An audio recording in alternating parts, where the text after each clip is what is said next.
好，来继续这个选战相关的消息，来看侯友宜早起是伫新北市邦桥站的路口咧拜票，要来拼车辆。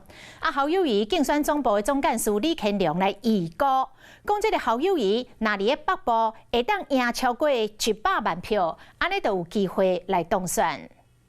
谢谢我们金生好朋友们，谢谢大家，谢谢大家。正早就起床，伫咧邦桥站路口拜票，看着上班洗车堂，侯友宜来念一段口号：113，挺好康，护台湾，救幸福。今摆选市长无徛过路口，一摆拼总统，确实压力真大。不过南部选票会亏，北部就要赢偌济才有够。 本命区北北基桃应该要保持在100万票左右了，所以才会有胜选的机会。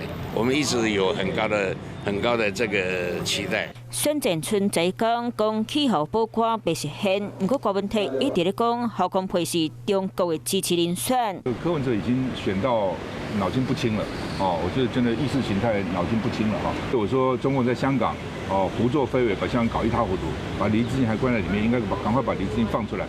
北京喜欢听这个话吗？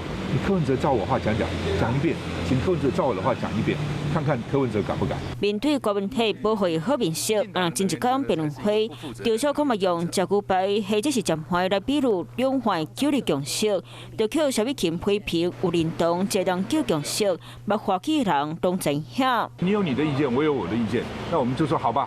那你就做你的，我就做我的，这也是共识嘛？那怎么不是呢？你主张台独的立场，但是我誓死反对你主张的台独，这也是一个共识啊。刚才当讲大选特别到，哪里之间绝对无共识。Hello， 我是雷亚，想要抢先掌握最及时的新闻资讯吗？赶快订阅、按赞、开启小铃铛，锁定华视新闻 YouTube 频道。